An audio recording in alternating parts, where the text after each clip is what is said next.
Welcome to our lesson on generation of the tangent wave. We know that the tangent of an angle is the same as the opposite divided by the adjacent in a right-angled triangle. Now, when we move in an anti-clockwise direction like that, it is positive. And then when we move clockwise like that, it is negative. So at our point 0 here, the opposite is 0 divided by the adjacent, which is 1, is 0. So we mark for 0 degrees, we mark our point here. And then for 30 degrees now, the opposite, this is the opposite, divided by the adjacent. For 60 degrees, we shall land here. So no, for 30 degrees, we shall land here, and then we mark our point there. And then for an angle of 60 degrees, this is 30 degrees, this is 60 degrees. Now for an angle of 60 degrees, the opposite divided by the adjacent. For 60 degrees, we shall land there. So for 60 degrees, we shall mark our point there. And then for an angle of 90 degrees, from here to here, this is 90 degrees, you realize the opposite divided by the adjacent, they are parallel, so they won't meet. So we approximate it as somewhere there, because it forms what we call an asymptote. It won't meet, so we approximate it at that point.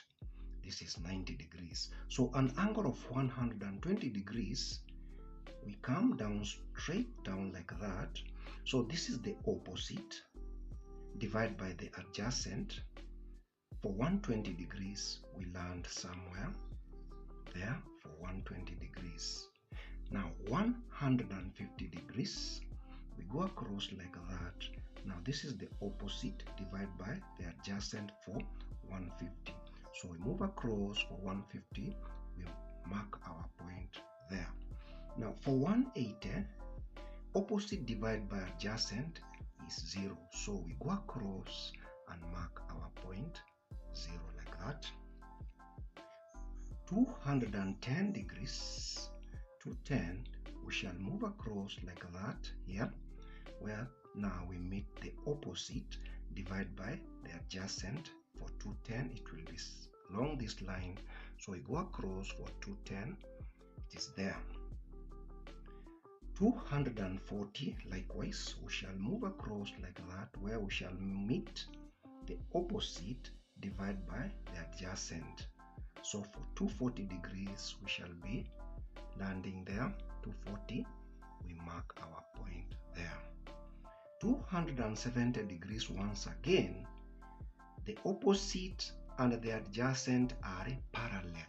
It means that when you divide them, since they are parallel, they won't meet. For 270 degrees, it is somewhere here. It forms an asymptote. It means that it won't meet. 300 degrees, so this is the opposite divided by the adjacent for 300. So we go across for 300, we mark our point there. Now 330, the opposite divided by the hypotenuse, the adjacent, we mark for 330, we mark our point there. 360 degrees is 0, so we mark our point there. Then now, to locate the asymptotes, you can draw lines like that for 90.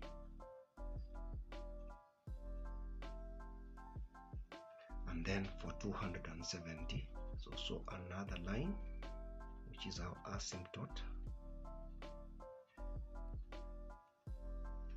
like that. And then we sketch our graph like that. Sketch this this other point, we join the points like that.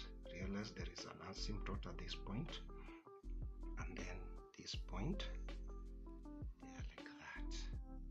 So we have sketched the cosine, we have sketched the tangent wave. So to analyze it, from 0 to 90 degrees, 0 to 90 degrees, the tangent is positive. Realize, you see from here, it lies on the upper side. Now from 90 to 180 degrees, from 90 to 180 degrees, the tangent is negative, you see. So the tangent is negative. Then from 180 degrees to 270 degrees, here the tangent is positive. So here our tangent is positive. And then from 270 degrees to 360 degrees, the tangent is negative. So to be able to sketch the tangent wave, one should be able to know the asymptotes, where we introduce the concept of infinity. When you try to find the tangent of 90 degrees, both in the mathematical table and by use of a calculator, you realize it gives you something infinity. So infinity is a concept. It shows that the two won't meet. So we do not have a specific point where we say this is our infinity. No. Infinity is just a concept to help us understand the mathematics behind that. That is the end of our analysis on how to sketch the cosine wave. Now how to analyze, the tangent wave. Thank you.